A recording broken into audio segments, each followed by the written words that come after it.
Good morning, everybody. It's NCP. Today is December 1st, 2022. And, wow, the preps paid off. Here's the deal.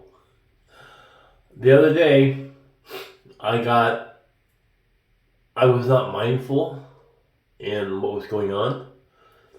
And, had some hair trimmer oil for, like little buzz clippers things. And I was cleaning out the bathroom where the dogs usually sleep at night. And I wasn't mindful. And I thought I got this stuff all out and pushed away, but I don't know. Apparently I didn't. Perhaps I forgot about it. And they were counter surfing. Excuse me, my throat's a little raspy today. And the wife comes in the bedroom about 3 a.m. because she was doing the 3 a.m. potty shift to take him out. And she comes in and says the dog's got a bottle of something. So I get up, go in there, get it from it's the hair oil from the clippers. And it says it's extremely poisonous to children. Or maybe poisonous to children. Do not induce vomiting, call emergency, whatever, right? And I said, well, dog's about 45 pounds. I think that constitutes being a child. So the dogs seemed normal, but they had this stuff all over their fur on the floor. They're chewing. They must have just got into it. There was probably about a third of the bottle left. This bottle was probably 5 years old, so I don't know how much was in it. But the floor had like a glossy sheen a little bit where there's oil on there, on the tile.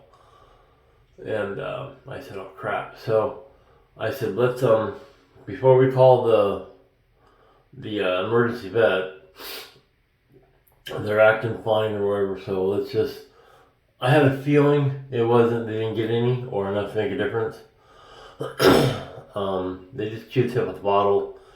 And the tip of the bottle was still there, the little red tip, so they didn't swallow that, but I'm sure it was pumping out as they were biting it, and the bottle doesn't even look scratched up, so I'm talking they probably just got it, but I'm sure they got some in their mouth. So, a while back, I bought all these medical preps for the dogs, as in my previous video. Well, I used the detox powder, the activated charcoal.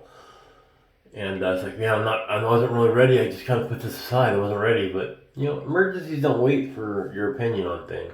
So, or your convenience. They seem to happen the most inconvenient times. But I grabbed a syringe. I think it was a 50 millimeter syringe. And I looked on the bottle. It's like, about 1 tablespoon for every 30 to 40 pounds. That's good. So I put 1 tablespoon in there. And that was a fiasco. And this stuff went everywhere. I just took a tablespoon measuring cup. I put on a paper plate and used that as a funnel to get it in the syringe. Yeah, that stuff went everywhere. It's like toner powder. It's just super fine. So then I put in the syringe. And I was going to aspirate or draw some water up into it. And it only went like, 20 cc's worth of water. And it formed a hard sludge, but I didn't know at the time. So the wife was in there getting it. And wrestling the dogs in the bathtub. Because let me back up. While I was doing this, the wife threw the dogs in the bathtub and used Dawn Blue soap to cut all oil. Because I figured it was in their fur more than anything else. These times the dogs are active and we're kind of getting a little freaked out. So the dogs are kind of freaking out. So that was fun. So we're wrestling the dogs, trying to get this solution in their mouth, and one's like, "No, I don't think so," right? And and the other one, the Bushido, the blonde one, was like, "This is the greatest stuff ever. I think this is peanut butter." So she's just lipping it up. But the problem was the syringe was hard to push.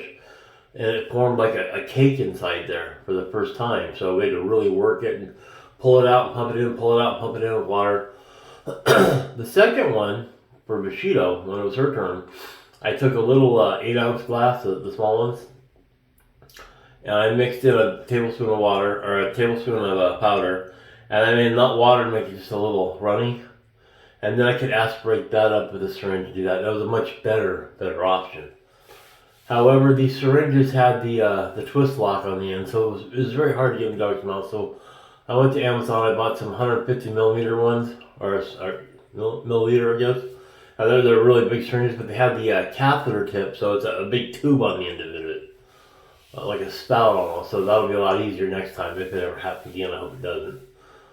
It's one of those things like you hope, like car insurance. You hope it's a waste of money, but. So I went ahead and did that. That's what worked. That's what didn't work. After we got the last bit of charcoal in the Cheeto dog, the bigger one, it decided to kick the glass off there. So we have broken glass and charcoal everywhere. Like, it looks like somebody literally just, it looks like there was a fire. There's just stuff everywhere. So that's going to be fun to clean today. But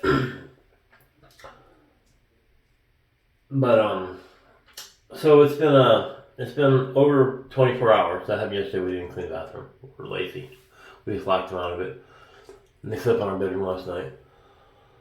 But the dogs never. We took shifts. Let me recount this. Still kind of jumbled. We took shifts watching them all night, and if they got any rapid respiration or started acting weird, anything out of the normal, we'd rush them down to the emergency vet, which would have costed a lot of money. But all they would have did is put the charcoal on them, which we did. Now, nothing happened. Was it because of the charcoal or because they didn't really get any? Maybe they didn't get any oil in their mouth and just squeezed the back of the bottle, but they did chew the tip off, so I don't know. But they're completely fine. The preps paid off, and now their poops are like dark. I mean, like light absorbing black. So they're really easy to find in the backyard out there. But it looked like one of those I don't know. It just looked like the snakes you light on Halloween, the little discs you light that like foam up snakes. So I don't know. Everything's passed. But you gotta figure out how to test your preps. See, most people with preps say, well, I don't want to open this or use it because it'll probably be okay. I don't necessarily need it. I said, you know what? Get into it. Just in case, because, it's not worth a couple dollars. You don't think about it as dollars. You think about it as opening a prep. But I'm glad I did. I'm glad everything's okay. It was a very stressful time yesterday. And that's pretty much it. So that's what's going on here. Test your preps. Find a way to find out what works and what don't work. Like if I was out in the field, like in my truck, and I didn't have a bunch of spare water, or I was trying to figure out because they ate something really poisonous, like rat poison or something, I don't know. And I had to get them to get it out. So I have the syringe, and it's like an irrigation syringe, so it's fine peroxide to make them vomit or whatever, but powders are another issue I've never dealt with. So I know now to mix it up previously in the water and then draw that up in the syringe and squirt it in the mouth. And I'm getting better syringes, and then I'll test them to make sure these syringes work just fine. But test your preps, people. Have a plan. I had the plan. I had the knowledge. The plan had to be altered because the syringe wasn't right.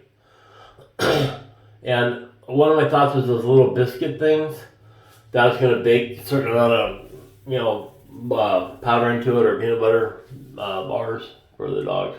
I'm confused. Sorry. That's a bad idea. If something happens to dogs, if my dogs are lethargic or sleepy or whatever, they might not have any interest in food. And in that case, all the little travel things of activated charcoal wouldn't have did any good at all.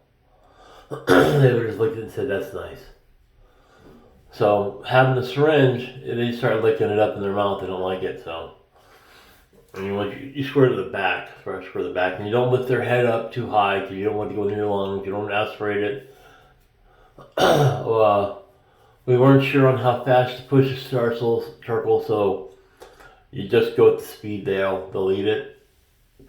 A couple times they were like, one started like sneezing and like coughing, so it pushed a little too fast. Uh, so that's gonna be a personal thing on the instance, I guess. But it said on the bottle how much to give, which is like one tablespoon per 30 to 40 pounds. So, and this was veterinary grade. This was made for dogs. I'm sure the stuff in the store for $2 would be just fine. This is like 25 for a lot, and I'll never have to worry about it again in my life as far as I'm concerned, because it's just it's a couple pounds. And this stuff weighs nothing. It's like aerogel. It's like condensed air. It's so thin. So that's what's up. That's what's going on. Things are okay. Things are good. Things are safe. We had a scare, but we had the supplies on hand and previous research. See, knowledge doesn't weigh anything, and I had to sit there and say, well, let's see what the dosing and all this stuff. I just pre-labeled the bottle this much per pound. So I didn't have to do any research on it. Alright guys, that's one right there. Have a good one, everybody. NCP out.